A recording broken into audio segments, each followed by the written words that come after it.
Hey there, Courtney here, and I recently did 4 videos on how to get out of financial distress, and today I'd like to cover with you, I'm going to do 2 videos on 6 each of ways to enjoy yourself while you're going through getting out of debt or trying to reach financial independence, because I think this is an area where a lot of people feel like you have to be on the struggle bus forever. And when you start out on the road to financial independence, a lot of times people are like, okay, I'm going to get through this, I'm going to struggle, and then when this is over, I'm never going to live like this again. But the truth is, usually it takes 2 to 4 years to get out of a big mess. If you're really in debt, it can be shorter depending on your circumstances, but the average time is actually 2 to 3 years, sometimes 4. And that can be really, really hard. However, if you kind of change your mindset around it, and I'm going to give you some ideas, it can be fun. And by the time you get to financial independence, some of these things will be so ingrained in habits for you that you won't want to change them. And I'm going to share those with you. I'm 50 years old. I have been debt free twice in my life. This time I have stayed debt free and been on a longer journey of debt freedom. We have almost got our house paid off in less than 4 years. It may be 4 years by the time we get it paid off. We 218,000, but the house is worth probably 3 times that, and the land, we cash flowed a lot of it and have a lot of sweat equity in it. We did a lot of the work ourselves. So with no further ado, if you like this content, please give it a thumbs up, and you may leave a comment if you like. I do not do this for money. It is not a job for me. I have a full-time job. We own several businesses, but I do this because I like to help people. So let's talk about the first 6. The first one is, it sounds kind of corny, but just learning to appreciate what you have, counting your blessings, being grateful that you have a car to drive, even if it's a junker, being grateful that you have a home to live in or food on your table when so many people do not. Just having gratitude increases your well-being, it increases your health, and it increases your outlook on life. I was helping a lady the other day who was homeless get connected to some resources, and I was at the same time thinking, we were coming home from vacation and I was helping her online and in my own town, and I was thinking, oh, I don't want to have to go home and clean house because we had someone watching the house. And I just, I knew I would have to go home to change the sheets and things like that. And when talking to her, I had the realization, I'm so grateful that I have a house to clean. And so just kind of switching the way you look at things, like appreciating what you have, will help a lot. Number 2 is, I like to gamify things. I like to think of things like a game. I will see how many meals I can make with what we have. I will see how much working out I can do with YouTube or getting on my treadmill or for free. I just love it. I mean, anything you want to do these days is like free. And I also will kind of think about, I know this may sound terrible, but what are the downfalls of something I may want to do, like going out to eat? Because, for instance, right now, I live in a national park, on the outskirts of a national park. It's really, really busy.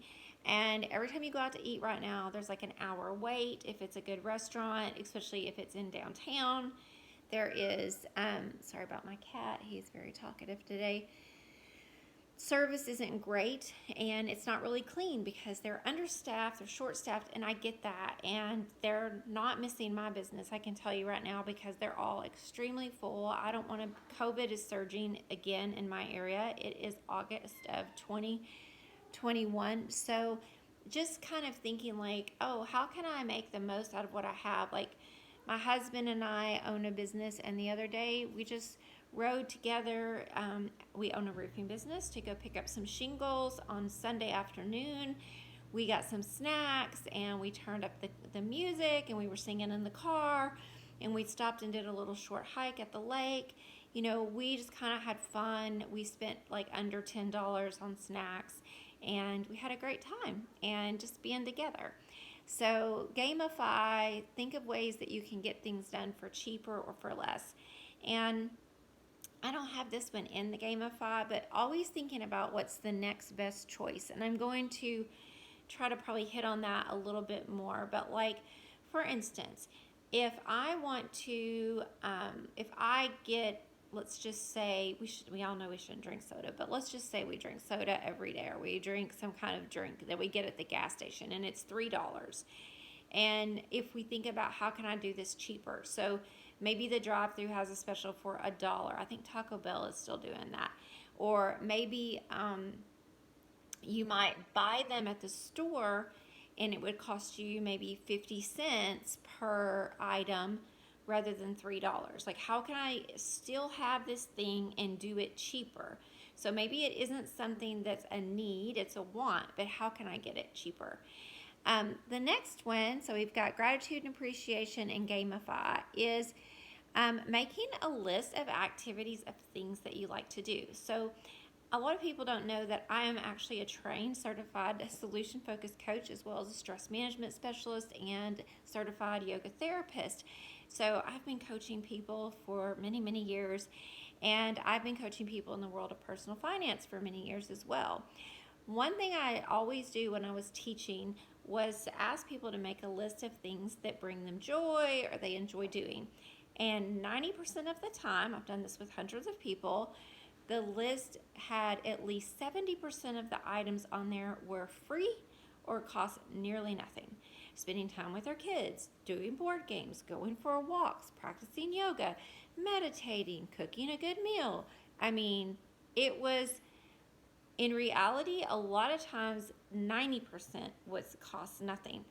Have a list of things that you like to do that bring you joy, and next time you find yourself bored or wanting adventure, get your list out and see if there's something that you could do on there. It really makes a difference. All right, number 4 is to get your clothes out.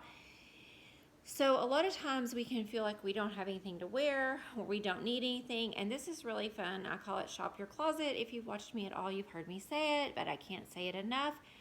Like, let's say all your clothes are like wadded up in your closet, or maybe they're folded in drawers. If you need to, get them out, wash them. I used to go as far as washing and ironing my clothes. I even sometimes took them to the cleaners back in the days when it was really cheap to do that. And I would put outfits together and have them cleaned really, really well, pressed. And I would then feel like I had more to wear, and I would get rid of things I wasn't wearing or that had holes or needed to be repaired. And when you don't have as much and you have outfits put together, even with accessories, it really makes you feel like you have a lot, and it's kind of fun. And even trying things on or just getting rid of stuff makes you feel like you have more, because when you go to look for stuff, you're not having to sift through all the things that you don't wear. All right. The next one is number 5 is to educate yourself. Educate yourself, follow other people who are frugal, kind of find that community on YouTube or podcast. It will keep you excited. It will make it fun. You will enjoy it more. And just listening to other people's stories is so inspiring. I learn so much more about other people's examples than I do by reading a book. I mean, so educate yourself. Maybe you do like to read books. I do like to read books, but sometimes I just want to hear. So I read, I do podcasts, I listen to YouTube, and I read blogs. So it will really help if you just do a few minutes a day, or at least 3 days a week, listen to something. Number 6 is don't listen to people who are ignorant about personal finance. I'm sorry, but if you have a family member who is in debt or who is broke, do not listen to them for advice. Or if you have a friend who doesn't save money, you may love that person, but if they're terrible with their own money, or you see that they spend everything they make, don't go to them for advice. Go to people who you know have done well with their finances and ask them. If they've done well, they're probably interested enough in personal finance to want to share it with you. So, and always be humble. Know that you don't know everything. You're going to see a lot of women on YouTube talking about frugality and saving money, and you'll see a lot of men talking about investments. I hope you'll see both people talking about ways to be humble, to ask for help, to not be going to people who are ignorant, and I don't mean dumb, I mean not aware, do not understand personal finance. For many people, the American way is if I can make the payment, I can afford it. And that is not the way we want to be on the road to financial independence. Stay tuned for the second video for the next 6 ideas. Thank you. Thumbs up, please. Bye-bye.